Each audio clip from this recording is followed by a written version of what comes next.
Greetings, everyone. This is your captain speaking. Welcome aboard the Ascension. Thank you for choosing Sol Excursions for your tour today.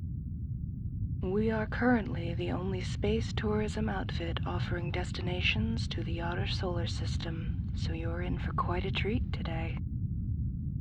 Our tour will consist of flybys of Jupiter and its 4 largest moons, which are referred to as the Galilean moons.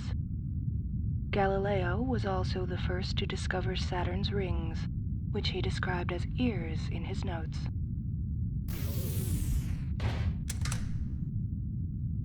Now that all of our passengers are aboard, the attendants will make a quick inspection of the cabin before we undock from the orbital hotel.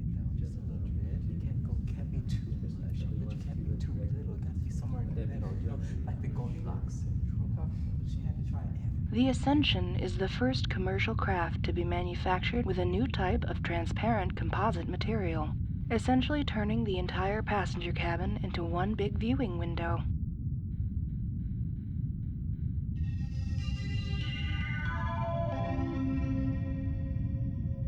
Traffic control has queued us in a holding orbit for the Alcubierre drive, so we should be underway in just a few minutes.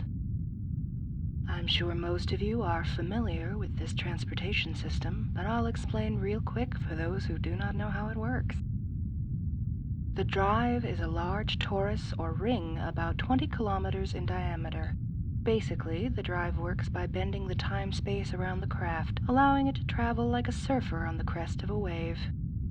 The energy which powers the drive is absorbed from irregularities in the quantum foam which surround the ring. The Alcubierre drive on the other end will intercept and accelerate us to the correct velocity for an intercept with Jupiter's sphere of influence. There are currently 3 drive units in the outer system, with 2 more in development, so I hope you'll join us when the Neptune and Pluto rings are operational. All right, folks, looks like we're up next. Before the development of the drive, it took regular propulsion methods about 6 years to reach the Jovian system. Now it takes about 6 microseconds.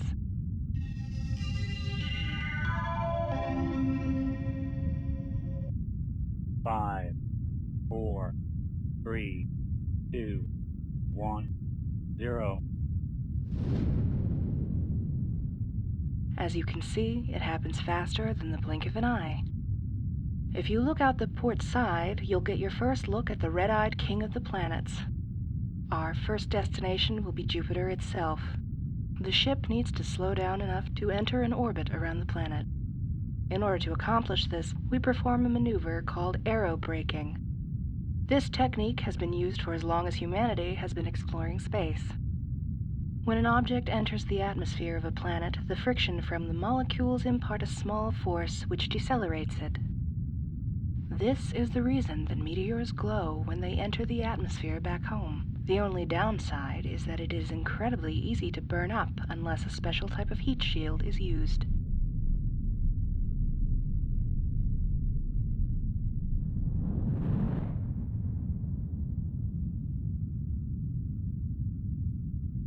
We are entering Jupiter's radiation zone, which is created by the planet's magnetic field. Even at this distance, if you were outside in a spacesuit, you'd be instantly cooked by the radiation.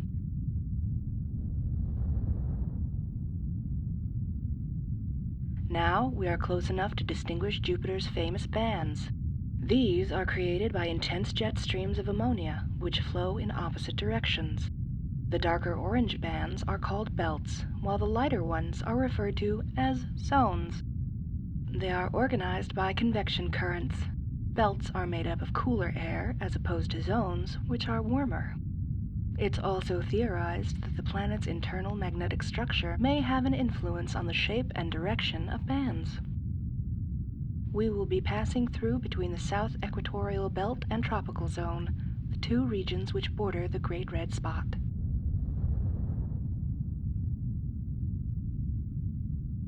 The spot is actually a large pressure system which is believed to have existed for nearly 400 years. As you can see, the spot is located above the surrounding clouds, which is due to the fact it's actually colder than its surroundings. We have officially entered Jupiter's atmosphere. At the moment, we are skimming the outer clouds.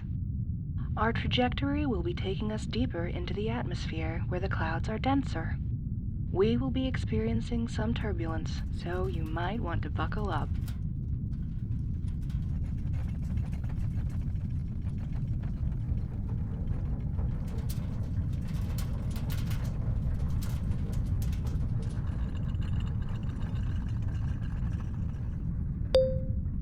Yes? Do you have a question? Ah, of course. Well, you can't actually walk on Jupiter because it doesn't have a proper surface. The easiest way to imagine the structure of Jupiter is to compare it to an onion. Jupiter is composed of mostly hydrogen and helium. Below the outer atmosphere, there is a region of dark hydrogen. This layer is something between a liquid and a gas. It's created from the atmospheric pressures and gravity. The reason it's referred to as dark is due to the fact that it doesn't transmit or reflect light, aside from infrared. Eventually, the pressure and gravity become so intense that a layer of a special type of liquid called metallic hydrogen is formed. Beyond this metallic ocean is a rocky core, most likely composed of silicates and heavier elements.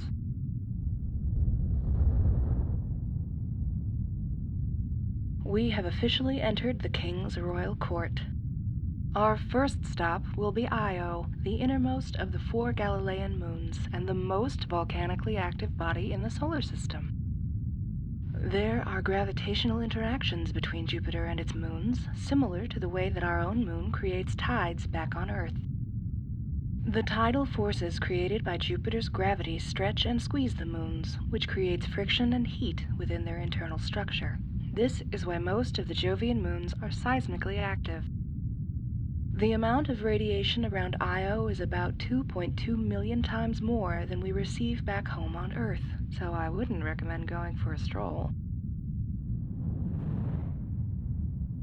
As we continue our approach, you should be able to make out the plumes of sulfuric material which are ejected from the volcanoes on the surface. Many of these are actually much taller than Mount Everest. After the debris from these eruptions cools, it falls back to the surface as ice, which gives the moon its unique yellow coloration. Some of the volcanoes are violent enough to spew material out of Io's orbit. This material interacts with Jupiter's magnetic field and creates a faint ring of plasma around the planet.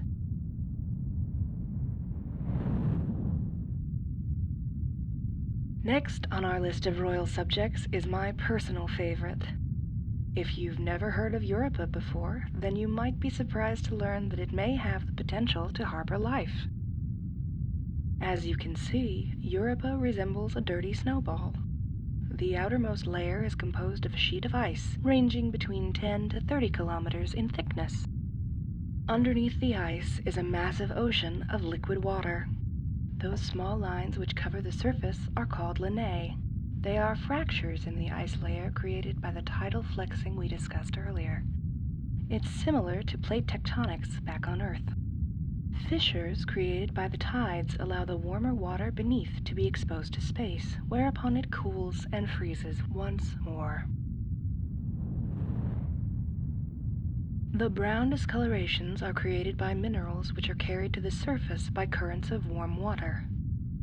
The real issue with the hypothesis that life could evolve within Europa's oceans is the radiation it receives from Jupiter. While not as bad as Io, Europa still experiences about 320 times the amount of radiation compared to our standard dosage on Earth, although the thickness of the ice might assist in reducing the dosage. Our next destination is Ganymede, the largest moon in the solar system. It's actually larger than Mercury, but only about half as massive. Ganymede is interesting, as it is composed of alternating layers of ice and liquid, which are distinguished by their salinity, or how salty they are. Moon systems are interesting because they are like mini solar systems. most stars are born when a large cloud of molecular gases is disturbed. This disruption can be caused by many things, such as the birth of a neighboring star or from a nearby supernova. Once the effect is triggered, the cloud begins to collapse in on itself. As the core becomes more massive, it begins to spin and form something called a protoplanetary disk. The heavier elements, which are more massive, will end up closer to the star, while the lighter elements, like hydrogen and helium, will accumulate away from the star. That's why most rocky planets are closer to their stars, while typical gas giants are located beyond the frost point. The abundance of lighter elements is also the reason that the gas giants are much larger. A star is born once its gravity is great enough to achieve nuclear fission within the core. Once this happens, the solar wind will blow away all of the remaining dust and debris.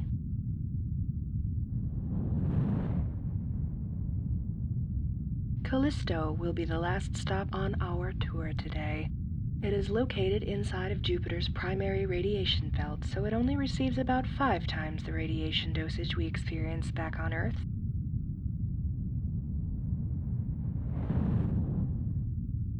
If you couldn't tell by looking, Callisto has the most heavily cratered surface in the solar system. The crater we are passing now is called Valhalla and measures over 1,800 kilometers in diameter. The outer layer of Callisto is made up of rock and ice, which gives it a darker appearance. When an object hits the surface of the moon, ice shards are sent flying all around the impact zone. These crystals catch the light and reflect it back, like snow. That's the reason they stand in contrast to the darker surface. Callisto is like the meat shield of the Galilean moons. Since it's the outermost of the larger moons, it has a greater opportunity to intercept any incoming asteroids. This is similar to how our own moon protects Earth, like a goalie in soccer, or football for our European guests.